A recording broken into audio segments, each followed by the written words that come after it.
I'm Dr. Carol Francis. I'm so glad you're here for the class 3 of course number 1. Remember, this week is all about just waking up to the realization that you have been in an abusive and traumatic situation and what these initial sorts of reactions are. And one of the aspects of this reaction is your physical body. Your physical body is actually built to be able to assist you so that when you go through abuse and trauma, it will do the best it can to keep you surviving. And it does a number of amazing things to do this. I mean, our bodies are so smart. They're so well, I don't know, organized, responsive, and so forth and so on. But after an abuse or trauma situation, you definitely need to take care of your body. You need to take care of your body with more attentiveness than you probably feel like you want to, because you're already suffering and already feeling overwhelmed with what you need to do to just, just wake up or just fall asleep or just get dressed or just brush your teeth. I mean, it's hard enough to wake up and function at all. And your body needs your attention. And I want you to imagine your body first is kind of like a child that in a moment was able to do exactly everything it needed to do, and it was wonderful, and then it regressed. It just regressed and pooped and peed all over itself. That kind of idea. So it's like if you've raised a child, you know what I'm saying? They're just fine, and then suddenly they just melt. They have a meltdown. And your body is likely to have a kind of meltdown because it will have performed so well at such a high level of keeping you surviving that it just then will melt down when it perceives that there's no longer a need to sustain that high level. Now, when I say that, I realize it's a little tricky because there are some individuals that keep that high level of anxiety sustained because their mind, their emotions, their body still think they're being traumatized because they still are in it. Everything still feels like it's happening, even though it's not. And so on a subjective level, on a very personal level, it feels like it's still happening, even though it's not. So your body can have these different phases where it just kind of melts down because it realizes that it's not happening. It has an opportunity to no longer have to fight to keep you safe. Or it continues to feel like it's in this state of reaction to trauma and to abuse. And so, you could be in one or other or both, and you could fluctuate with this. And what's so very difficult to talking about different types of abuse and trauma and reactions to it and the recovery is that it's so different for people across the board. So when I'm talking to you, I don't know your story. And the only way I'm going to know your story is if I meet with you one-on-one and really get to know you. And I actually really do enjoy the process of working one-on-one with individuals because I can individualize my connection with them as well as all these tools that I'm trying to give you. It's so much easier to address the real person than for me to just try to think of all the different possible configurations of what you might be going through. So do just again recognize the disclaimer is you're unique, and the path of recovery you're going to go through is based on your uniqueness. And so therefore what I'm saying, some of it's going to very much pertain to you. Maybe all of it will, maybe a part of it will, and just take that part which today pertains to you. And maybe if you listen to this again in a week or two, you'll realize that another part of it pertains to you differently, because all about recovery is truly very dynamic. It's always shifting. And the same way is true with our body. Our body's always shifting. It shifts throughout the day. It shifts throughout the night. Let's just go to what it's like to live in a non-traumatized body, on a body that's not abused. A body that's not abused has a rhythm to it. It knows when it needs to sleep and it gets tired. It knows that when it's tired and it's sleeping, it knows when to release growth hormones and melatonin, and when to soothe and when to let you dream so that you can reorganize all the events of the day, or you can process ideas or experiences, or maybe even have the magic of dreaming, which is a whole nother story. And it also knows when you need to go into deep sleep, and it knows when you need to do a light sleep, and it knows how to wake you up if you need to go to the bathroom, or maybe you have apnea and you're not breathing that well. It just knows how to respond to you when you're asleep. And then it also knows how to wake up in the morning feeling pretty okay. Rested would be a normal thing. Oh, gee, I feel rested. I'm ready to get up. And then when you get up, your body begins to move into or shift into being alive and animated. The bones need to stretch, they need to move, they need to shift from lying down to standing up. You need to go to the bathroom, you need to eat some food, yet you need to do some movement, you need to wake it up. And so taking a shower, maybe a cold shower, a warm shower, or a nice bath, or going for a jog, you wake it up. There's just this kind of thing, you're waking up your body. And then your body wakes up and you go on about your day and you kind of take your body for granted. The heart beats, you breathe, you perspire without you knowing it. All your organs are functioning without you knowing it. Everything's functioning. Ever so often it jingles your bell and says, yeah, I need some attention. I'm hungry. I need some attention. I need to go to the bathroom. I need some attention. My energy level's down. I need some attention. I'm too hot. I'm too cold. So ever so often your body will kind of ring your bell and say, I need some attention. So that's what it's like to be in a normal body, right? Well, after you've gone through an abuse and trauma, and if you're just waking up, you realize that your body has gotten very, what we call dysregulated. It's out of its rhythm. And its rhythm is disturbed on many levels. And of course, it depends on you. It may only be one or two things, and maybe many levels. For one thing, we understand that when a body's gone through a traumatic situation that's been chronic, that there is a combination of stress hormones, which is cortisol, that interfaces and causes kind of an extra strain on your body in terms of being able to be healthy. There are other aspects of cortisol that are very healthy for your body. They're very helpful for your body. That may even indicate that you have a very healthy body, that you have the presence of cortisol. But there is this type of flushing of cortisol that is a stressor and causes excess stress on all your organs, including your brain, and it just is difficult. And cortisol is just one of many stress hormones. It's going to have an impact on your dopamine, your serotonin, which will impact your anxiety, impact your depression. It will impact your moods, and because those different neurotransmitters are now just not knowing how to shift in your brain to give you a good mood or to give you good affect. Then all those other neurotransmitter processes that go on in your synapses and your axons and all that allow you to think. And you'll realize that there are parts of your thinking that are less clear, that are chunky, they're missing memories, or you can't summons up a word, or you can't feel an emotion because the parts of your brain, your amygdala, your thalamus, your frontal cortex, your prefrontal cortex, I mean, everything is just like, your printed brainstem, everything's just kind of dysregulated. And so it's important for you to think of yourself in terms of that your brain is needing as much routine as you can give it.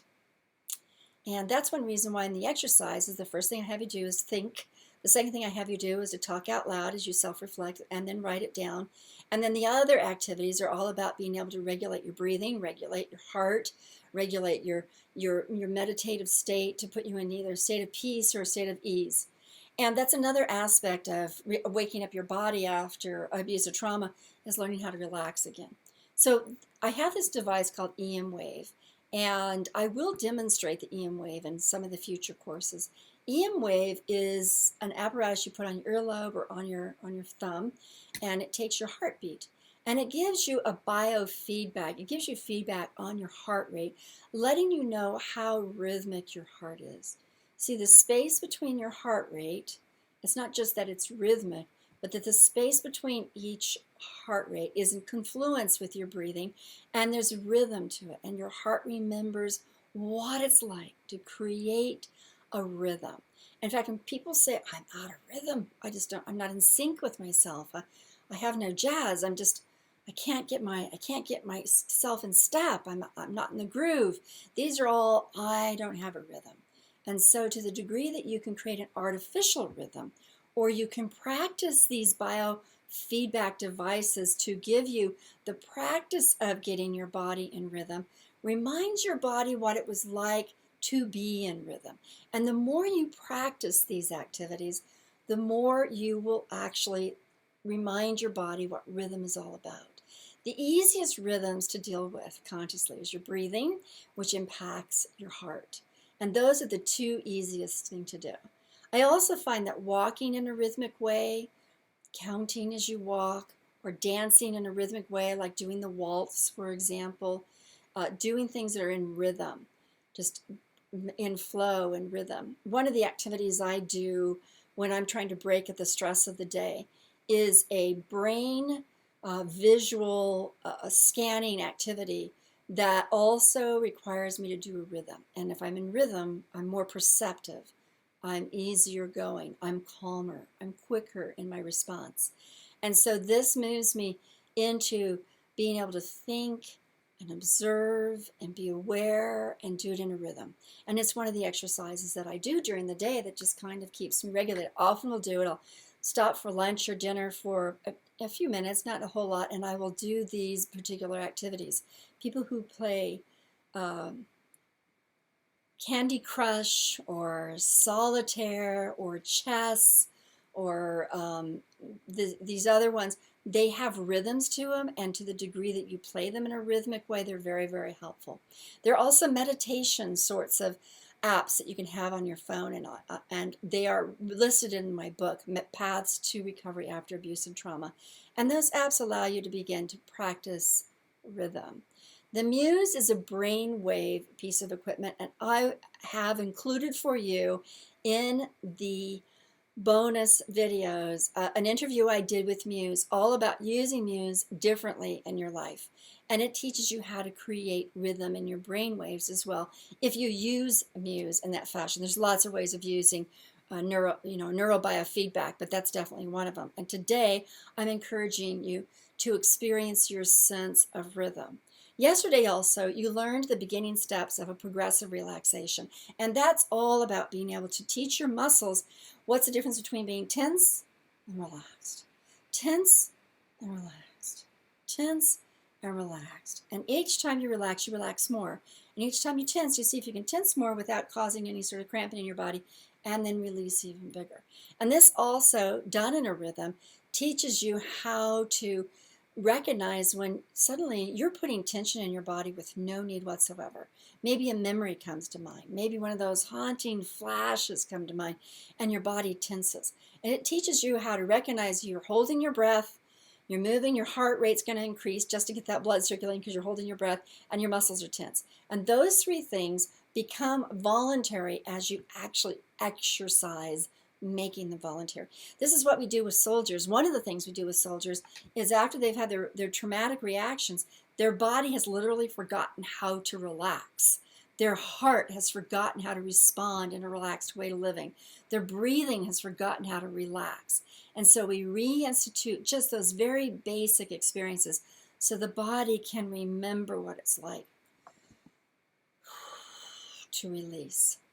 Now, as we go on in these courses, you're going to come to one that's all about somatic therapies and the different types of therapies that actually do with releasing your body's memory of your trauma. And there's a lot of wonderful work. Peter Levine, one of them, does somatic therapy that really is an amazing thing to watch. You can watch him on YouTube because you realize that going through that somatic therapy, people can reorganize the way their body has responded to stress.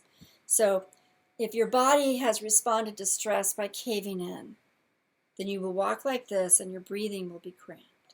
If your body has responded by stress by like this, then you will, develop those worry lines, and I'm exaggerating obviously, but you'll feel this tension in your shoulders, like there's just no way to relax, and your eyes will always have this kind of sense of trauma, and you'll just, you may be like that as you look at yourself in the mirror, like you look like you're always in a trauma, and to be able to sit there and, how do I change this? It just has become so glued into being you.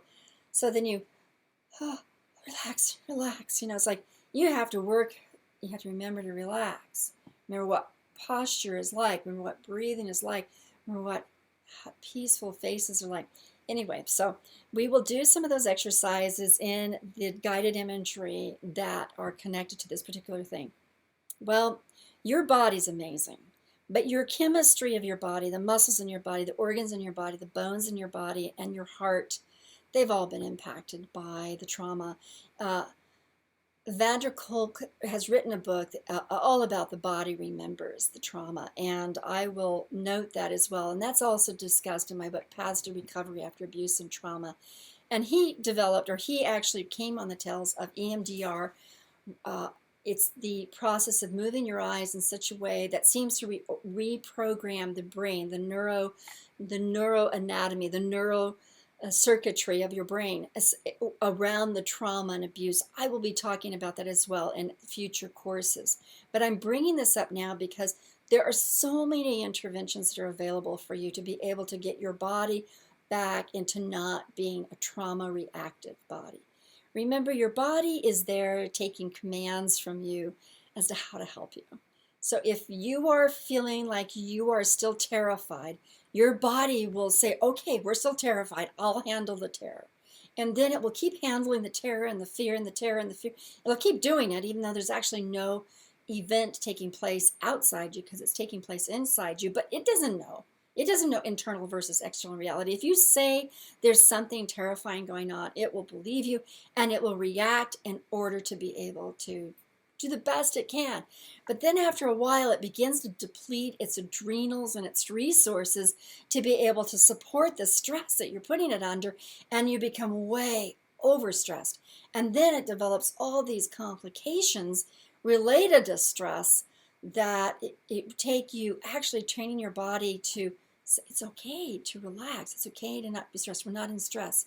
And you right now, as you're waking up, this is like week one, right? As you're waking up, for you just to begin to say to your body, okay, we are out of this. We're out of this. I'm going to take this moment to relax. And then maybe you just startle. You have a startle reaction. Your body just immediately responds, and everything in your body just shifts, in its responsiveness. And as soon as you catch yourself, which may take a while or may take that very moment, you release it, release it, release it. And notice that I try to put a smile on my face. It's artificial, but what's so interesting is that when we tell our face to smile, we take a deep breath in. We may not feel like smiling, but it communicates to a whole lot of other systems inside of our body that say it's okay. It's not too dissimilar to when you might have observed a mother that sees a child that's fallen and says, it's okay, and kisses the wound and maybe hugs the kid. It's okay. They'll be fine. They'll be fine. And there's that smile and that kind of lilt and not taking it too seriously that actually lifts the child up. And you want to do that to yourself. You want to do that to your body. It's okay. It's okay. I feel my heart palpitating. It's okay. It's okay. Now, we will be talking about panic attacks. And panic attacks are also a way in which your body is still overreacting to traumas that no longer are there, abuses that are no longer occurring. And you're going into this panic attack that might be triggered just unknowingly by you. There's also some movement, body movement work that you can do as well. And what I'm looking for is to see when I introduce body movement into the program, and I actually did that yesterday, didn't I? So, oh no, I'm actually doing that tomorrow.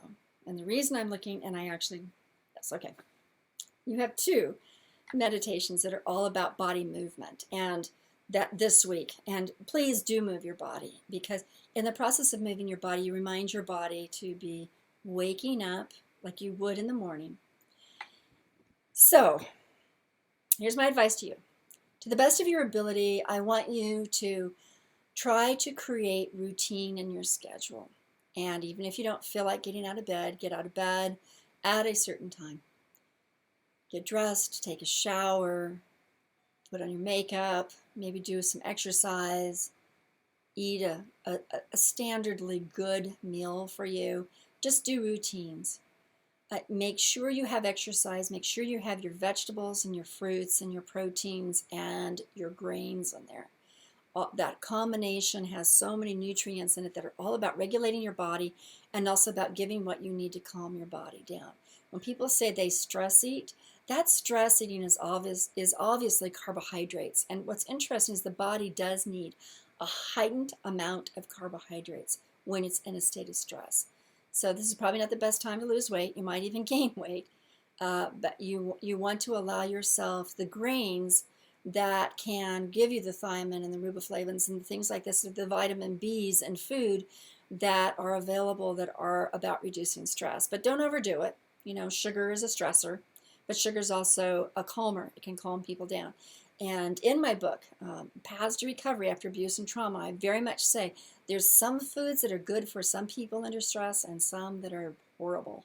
And you need to really respect that for yourself.